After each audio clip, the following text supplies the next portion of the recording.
欢迎收听。你小时候是不是也问过，下雨天那些小虫子都跑哪儿去了？这个问题听起来好像挺简单的，但其实背后是一个又复杂又特别有意思的昆虫世界。今天呢，我们就根据你手上的这些资料来深入聊一聊，看看这些小家伙们是怎么应付下雨这种挺强大的自然力量的。他们可不傻，不是光站在矮岭，各有各的生存智慧。好，那我们先看看他们一般都怎么躲雨。有意思的是，好像不少虫子能预报天气。对，是这样。资料里也提到，他们对气压变化还有那个湿度升高都特别敏感。哦，比如呢？比如说蚂蚁吧，他们感觉要下大雨了，就会赶紧往高处搬家。还有蜜蜂，他们也会早早地回巢里待着，不出来了。提前知道了还不行，还得有地方躲是吧？对，找到藏身的地方是关键。最常见的嘛，就是利用现成的屋檐儿。像什么地方？比如蝴蝶、蚊子什么的会躲在叶子背面，还有像红扁甲虫会钻到树皮缝里、石头底下、草丛深处，这些也都是它们的临时的避难所。那像蚂蚁、白蚁这些，它们不是群居的吗？是不是有更高级的办法？没错，它们的巢穴本身就是个防御工程。特别可以提一下的是，澳大利亚有种红树林蚁，它们那个巢里面有专门的气室。气室？对，就是万一发大水或者雨太大了，巢进水了，它们就能把那些还很脆弱的幼虫和蛹转移到这些相对安全的小房间里去。这个协作挺厉害的。哇，还有这种操作？那要是没这种高级公寓的昆虫呢？它们怎么办？那就得靠一些行为了，比如有些就干脆按兵不动。按兵不动？像蝴蝶，它会把翅膀收起来，或者平摊开，就停在那不动。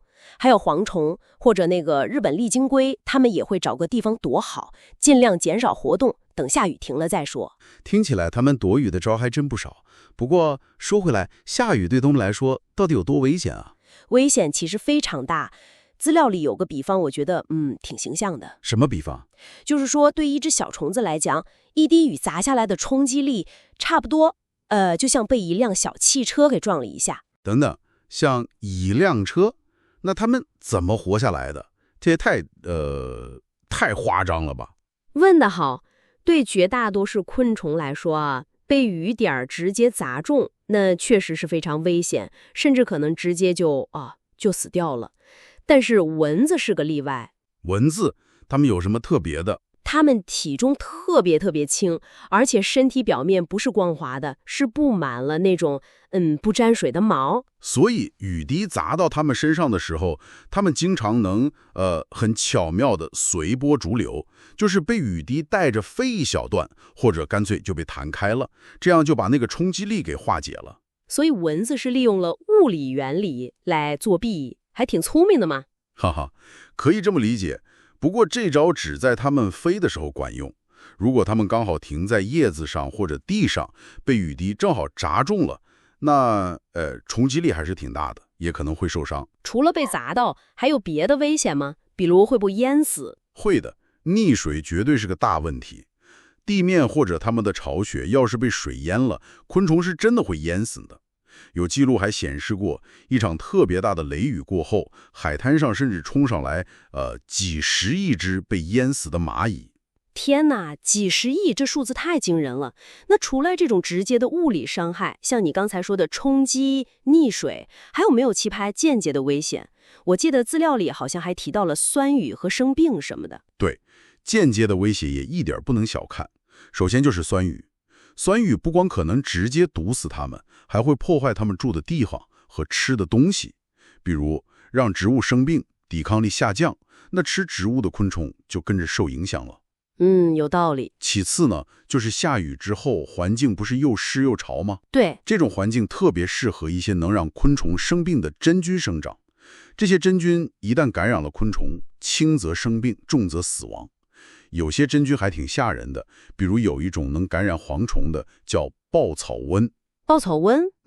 它会控制蝗虫的行为，让它死之前自己爬到植物的最高处，这样真菌的孢子就能更容易被风吹走，传播得更远。哇，这听起来有点像科幻片了。还有就是，大雨也可能直接冲回他们的家，把他们存的食物都冲走，对他们来说也是非常致命的打击。这么听下来，下雨天对虫子来说真是困难重重啊。但这就有点奇怪了，为什么感觉雨一停，好像一下子所有的虫子又都冒出来了？这个主要是因为雨停之后的环境条件，往往对他们来说反而更有利了。更有利？怎么说？首先，你想，空气湿度是不是大大增加了？一般能到70%-80%甚至90%，然后温度呢也可能变得更舒服。很多昆虫就喜欢大概25到35度这个范围，所以环境好了，它们就出来活动了。哦，所以环境变舒服了，这是一个原因。那还有没有别的？比如跟繁殖有关系吗？我记得好像提到了白蚁婚飞。正是，雨后是很多昆虫繁殖的好时候，最典型的就是白蚁，也就是我们平常说的那个大水蚁或者飞蚂蚁。它们就特别喜欢在下过雨之后那种又湿又闷热的天气里婚飞。婚飞？对，就是成群的飞出原来的巢，去找对象，然后建立新的蚁群。还有蚊子，它们也会抓住机会，利用雨后那些小水洼产卵。所以你会感觉好像雨一停，蚊子就变多了。原来是这样。还有一种叫鱼甲虫的，更有意思，下雨对它们来说简直就是个交配信号。雨一停，雌虫就出来释放信息素，吸引雄虫过来。哇，那这么说，雨后简直是它们的派对时间啊。那吃的呢？觅食机会是不是也变多了？对，觅食机会也来了。你想，雨水把土都浇透了，土壤里会缺氧这时候蚯蚓就得纷纷爬到地面上来呼吸。这对很多鸟还有吃虫子的昆虫来说，那简直就是送上门的自助大餐。哈哈，确实。同时呢，雨水也会把植物泡得软一点儿，那些吃植物的昆虫就更容易下口了。而且潮湿环境不是也促进真菌生长吗？有些昆虫，比如一些甲虫，它们也吃真菌。所以啊，像甲虫、蝗虫这些，雨过天晴之后，它们会赶紧出来，重新开始找吃的。哦，对了，还有一种可能，是不是有些昆虫是因为它们的家被淹了才跑出来了？对，这也是一个很重要的原因。对于那些巢穴不幸被雨水淹了的，比如蚂蚁、白蚁这些社会性昆虫，等雨停了、水退了，它们就得赶紧出来，去找新的地方重新安家。明白了，明白了。这么总结下来看，这些小虫子应对下雨的方式，真的是五花八门，而且充满了智慧啊。的确是这样。你看，从比较简单的就是找个地方躲起来，到很巧妙的利用物理特性，像我们刚才说的蚊子那样，再到更复杂的，像蚂蚁那样有社会分工，建气室来保护下一代，甚至还有把下雨这个事件直接整合到他们生命周期里的策略，比如白蚁的婚飞、鱼甲虫的交配，这都显示出他们在漫长的进化过程中形成的非常惊人的适应能力。所以说，下次再下雨，不光是给昆虫带来麻烦，它更像是一个怎么说呢？像一个宽刀，启动了生态系统里面很多连锁反应。正是这个道理。一次下雨，它的影响是一环扣一环。蚯蚓被迫爬出来，就成了其他动物的食物；白蚁婚飞，它们自己也成了鸟啊、蝙蝠啊这些的美餐。这都说明雨水对于昆虫，甚至对整个生态系统来说，它就是一把双刃剑。它既带来了风险，像我们说的冲击、溺水、疾病传播这些，但同时呢，它也创造了机会，比如繁殖的机会、觅食的机会，还有资源重新分配的机会。所以你看，下次再下雨的时候，别以为那些小虫子都凭空消失了，它们其实正用各种各样挺奇妙的方式，在雨里生存，在雨后抓住机会。这背后啊，都是大自然塑造出来的那种顽强的生命力。没错。这次呢，我们算是聊了聊昆虫怎么应对自然界的雨水。